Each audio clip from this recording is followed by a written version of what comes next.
What's going on, everybody? Rogue Hero here, and in today's video I'm going to be going in-depthly over how to properly side deck with the hero deck. I'm going to be going over every side deck choice I have on my side deck, showing you guys what I personally side in and out of my main deck, to show you guys how I personally beat the meta when I'm playing at a competitive event.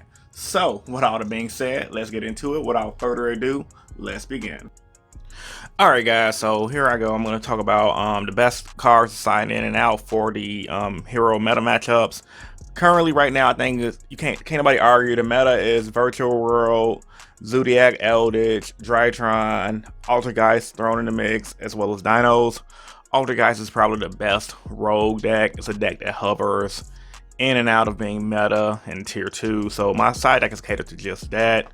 So mainly for the first two decks, Virtual World and actually every deck on the list minus Altergeist, Heroes naturally just anti-meta. So one of the main reasons why I like this deck is because outside of it being somewhat affordable a couple months ago, Dark Law pretty much counters everything. But my side deck goes as follows: 3 Prohibition, 1 Regeki, 3 Dark Lemore. This is my budget option for Forbidden Droplets. Obviously, if you can afford the droplets, or if you want to drop that money right now, buy the droplets. But Dark Lemore is still good in its own right. Nibiru, Red Reboot, additional Cosmic Cyclone, 3 Anti-Spell Fragrance. Now, we'll go over these choices in detail since I have an Anti-Spell first. I side these in my deck for any time I'm typically going first and I lost game 1. Generally, if I literally get smacked game 1 and I feel like they're gonna side in like a Lightning Storm, or if I see Lightning Storm going into game 1, these are definitely coming in. Arguably, decks like Drytrons, decks that use a lot of spells, this will come in naturally anyway, so that's good as well. But for the most part, I usually side in when I'm scared, and typically when I side in this type of card, I side out stuff like Cypher and Gamma. In my current build, if you guys haven't seen my deck list right way, you guys can click up here to see the deck list. But Cypher and Gamma package, really good for going second, and sometimes going first too. If they wipe your board, they don't expect you to be running this because you're running heroes. You can Gamma them and just win. I've won tons of games like that, but this is a good card to side out going into game 2 and 3. So most of my time when I go over this side deck list, these are going to be cards I'm talking about siding out. So yeah, this is mainly virtual Drytrons and decks that could obviously lose to it in decks. I feel like I'm going to side deck in the Cosmic Cyclones. I mean, not Cosmic Cyclone, but Lightning Storm. Cosmic Cyclone, mainly for pure Eldritch or Zoo Eldritch. Those traps is annoying.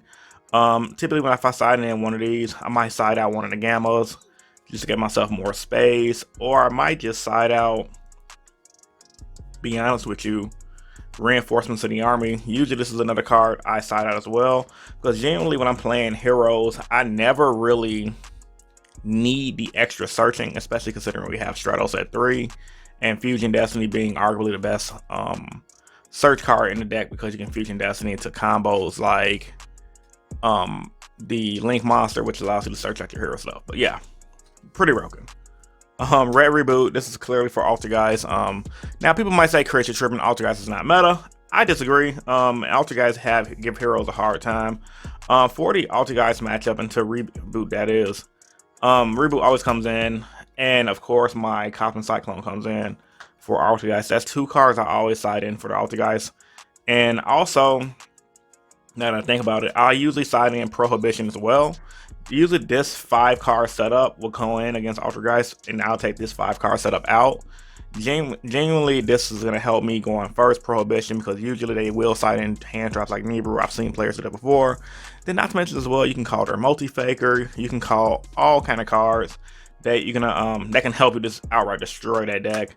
Then having the extra Cosmic Cyclone to get rid of the background, the Red Reboot to tap them out for your OTK, comes in very clutch for that matchup as well. Let's see, as far as, Drytron, I target Altergeist. Dinosaurs. So Dinosaurs is a really strange one. If I go first, I'm gonna bring out Dark Law Plasma. Hope they can't beat me. Typically if I go first, if I know I'm going against first against Dinosaurs, Prohibition's always coming in, and I'm taking out some form of these 3 cards. Prohibition's always a really good card, staple against that deck, because you can literally call Ultimate Conductor Tyranno, Double Evolution Pill, Usually you're gonna call Nibiru to combo off your Dark Law Plasma, and typically when you do that, you win. Like Dinos, they can't really recur like that. And like I said, everything else is just pretty standard. Nibiru, Drytron, and Virtual World, I believe they both have ways that can stop Nibiru. However, with that being said, this is still good siding into game 2 and 3. Reason being, um, even though they can always catch people, from what I learned from playing Yu-Gi-Oh! For 19 years now, me playing Yu-Gi-Oh! You could side into cards like Nibiru. Sometimes people may just get lazy and not want to do the full combo to do the proper play to have their Nibiru negator. They may try to go for an overextending combo and just try to go for game, and then that's when you can catch them with Nibiru. So despite the fact that Nibiru is not that good right now, Nibiru is still pretty that good, and I'm pretty sure if we have the more remote duel tournament results we have, you guys are going to see that as well. Now, I did mention Dark Ruler Namor. Really good against Drytron because they set up a break my border bust type of field. However, Dark Ruler Namor is good because you don't have to literally lose your hand to start going off. So Dark Ruler Namor is definitely good against Drytron in a sense if you decide to go second against that matchup. Of course, like I said, droplets. If I had them, the droplets would be main deck. These probably wouldn't be sided. But for what it's worth, you definitely want to side this in against not only Dytrons, but any deck that try to stun you. Like a lot of players are just using a lot of Vanity Fiends type of card. So Dark Ruler Namor is always there. Same thing for Regeki, helps get rid of like those Vanity Fiends, like Rogue decks, the Hero Mirror Match. I know people still gonna play Heroes and different things like that. Honestly, in a sense, like I said, this card right here, guys, Dark Law, counters a majority of the meta. Goal of my deck list in general is to always go first. I'm not a go second type of hero player anymore. Heroes can't really afford to hope to draw outs for an opponent's amazing field. We can't play through 4 to 5 negates. Most we can play through at the very most is 2 to 3. So once again, man, best side deck I can come up with is this right now. This is good for people who've been playing the game who don't want to invest a lot of money. And this is just also good just for players who just need to know what to do with the meta. Prohibition always was a card, no matter what the meta deck you're playing against.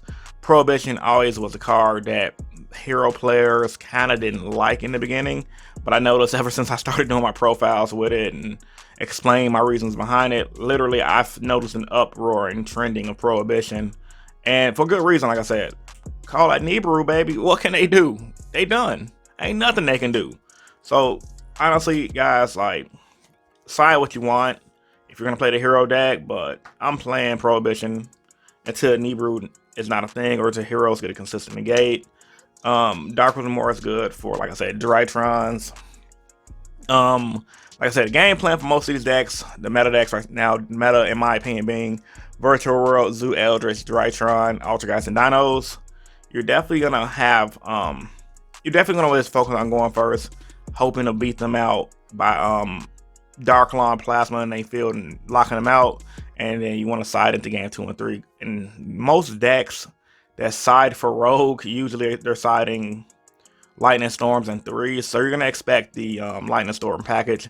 So Anti-Spell is always a good card to go into anyway. And like I said, the Gamma package, it comes out in Rota. They come out throughout the game depending on how my matchup goes. And also, sometimes I've learned I have to use a gut feeling for this type of thing, siding these out. But typically, these are the main cards I side out. Usually, you want these for when you go second. You don't want them when you go first. But opening them going first is not horrible. Because 9 times out of 10, your opponent's going to overextend to get rid of your Dark Law. Then, bam, when you gamma them, they lost.